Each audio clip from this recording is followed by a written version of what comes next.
Hello everyone, welcome to एमर्स academy. कैसे हैं आप लोग। तो कल हमने फर्स्ट लॉ ऑफ थर्मोडायनेमिक्स देखा था और देखा था कि cyclic integral of del Q equals to cyclic integral of del W. तो आज उसी को हम आगे बढ़ाएंगे और आज हम पढ़ेंगे कि is heat transfer is a path function और अ पॉइंट फंक्शन। ठीक है, तो आज हम देखेंगे, सबसे पहले देखेंगे फर्स्ट लॉ हमारा क्या था।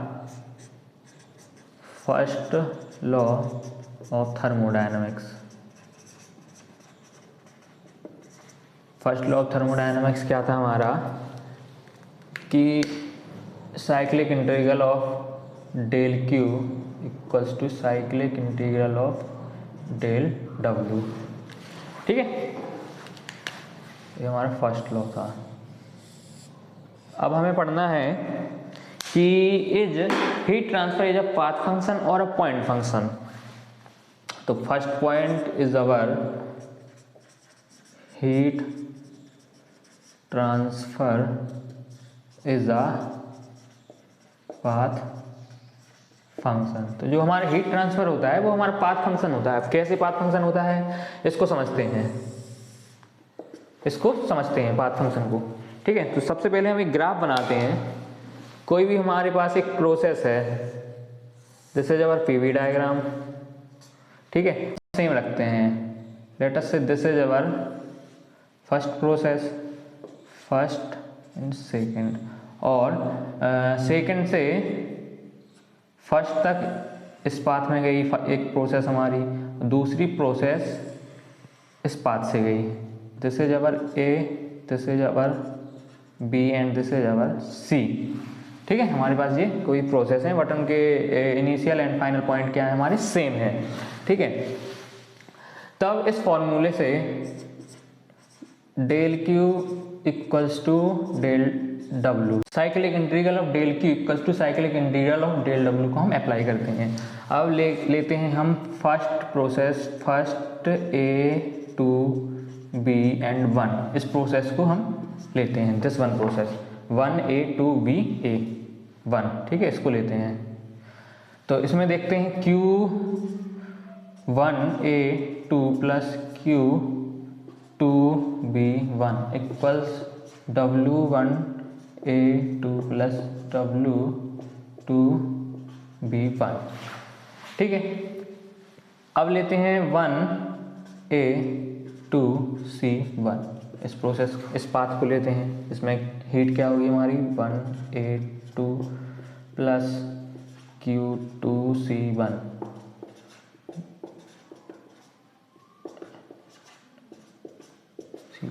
ठीक है, अब लेट अस से माइनस करते हैं, माइनस माइनस माइनस माइनस,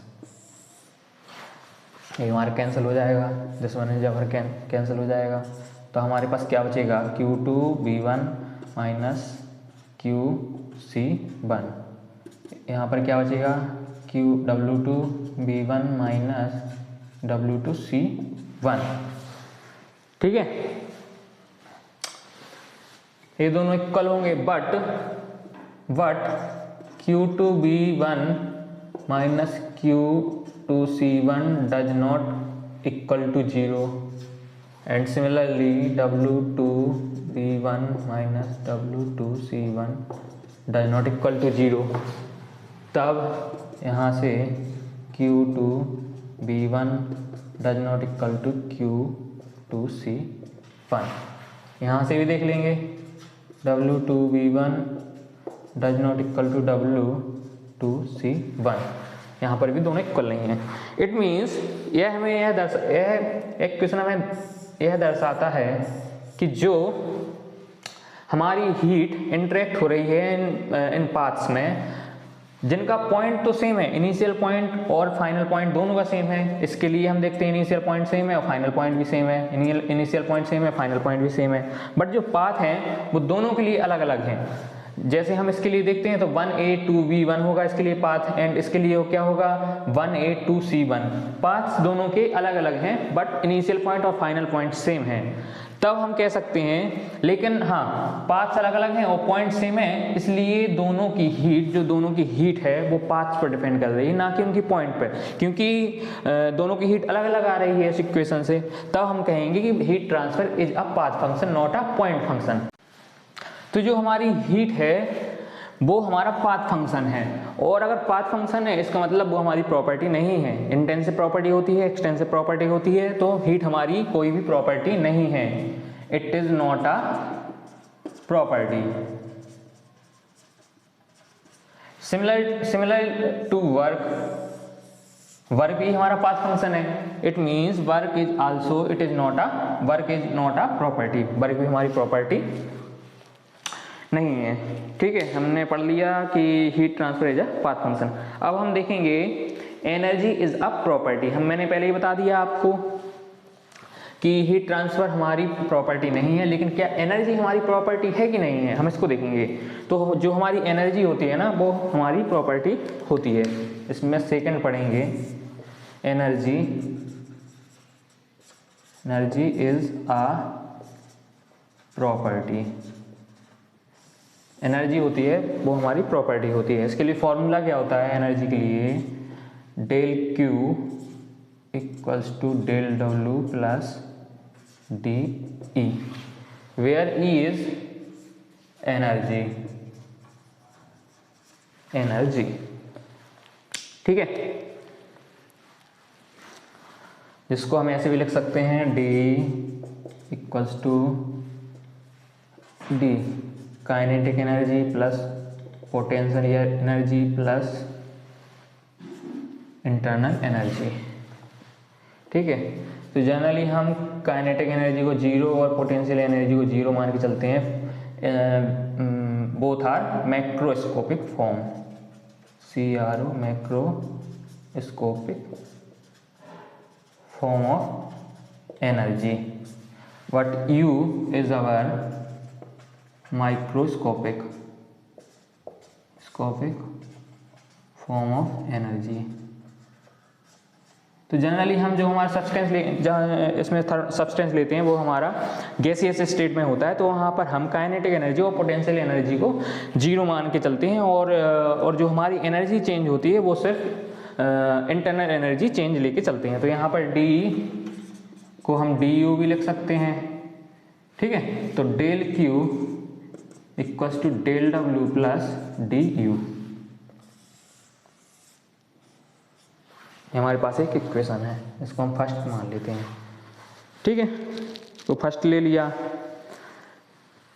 अब इसके बाद हम देखेंगे कि डेल डब्ल्यू क्या होता है हमारा, what is del W for a close system और for a open system. Open system close system के लिए डेल्टा डब्ल्यू हम क्या रखेंगे।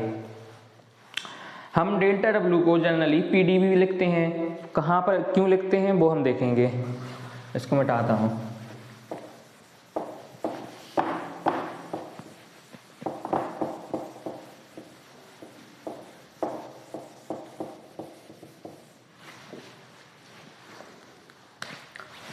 डेल डब्ल्यू को हम PdV वर्क लिखते हैं। अब PdV वर्क हम कहाँ कहाँ लिखेंगे, इसके लिए हम कुछ कंडीशन अप्लाई करेंगे। Condition for applying PdV work, conditions for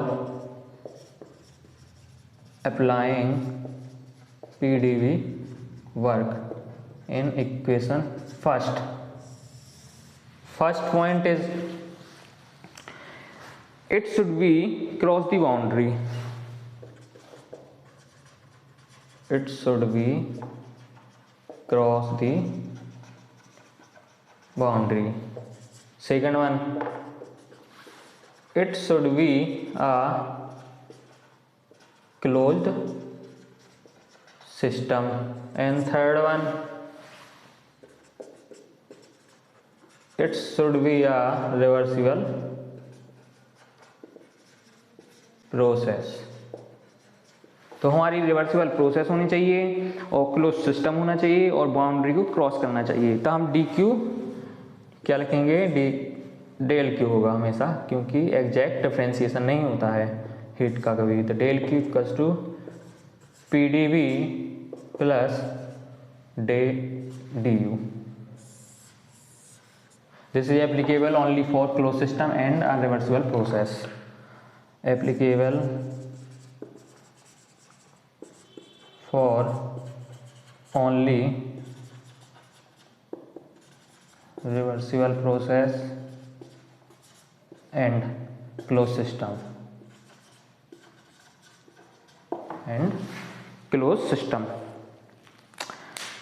ठीक है। अब थर्ड देखेंगे, energy is the isolated system is constant. जो आइसोलेटेड सिस्टम होता है उसकी एनर्जी क्या होती है, हमारी कांस्टेंट होती है। इसी फॉर्मूले से देखेंगे।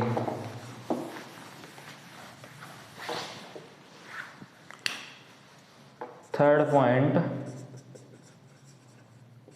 एनर्जी फॉर आइसोलेटेड सिस्टम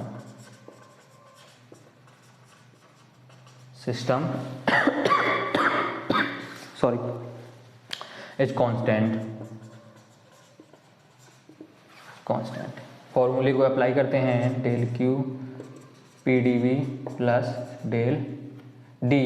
ठीक है, डी लिखते चलते हैं, जो हमारी एनर्जी थी हम डी को डी भी लिख सकते हैं, कोई अंतर नहीं है। लेटर से हमने डी लिखा है इसको क्योंकि एनर्जी है, फिर उसको इंटरनल एनर्जी में चेंज कर लेंगे और हमारी काइनेटिक एनर्जी पोटेंशियल एनर्जी को जीरो कर देंगे। तब इस हेडिंग से क्या पता चलता है कि energy for isolated system is constant. अगर हमारा कोई सिस्टम आइसोलेट है तब उसमें एनर्जी चेंज नहीं होगा, तो DE इक्वल्स टू जीरो। तो E final minus E of initial equals to zero. तो E final equals to E of initial. तो जो हमारी final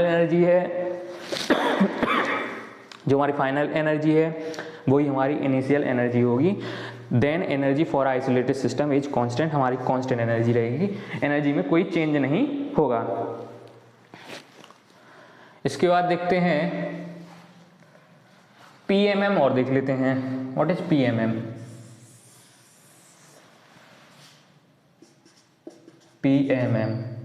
first,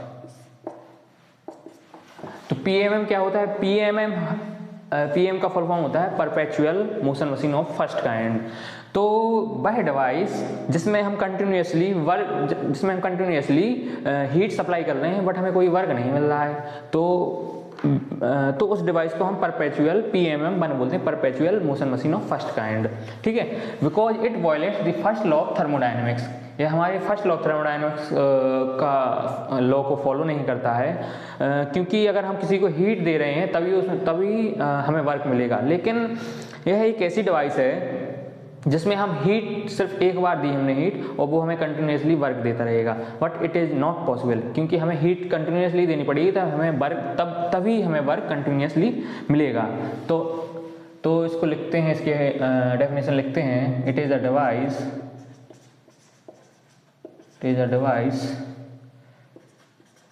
which does not follow the first law of thermodynamics. First law of thermodynamics. It does not follow the first law of thermodynamics. It is impossible to construct a device. It is impossible to construct a device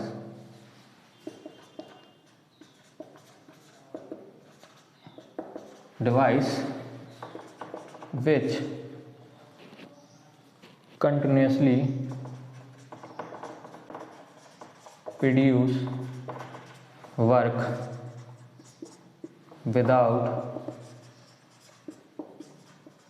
consuming any other form of energy.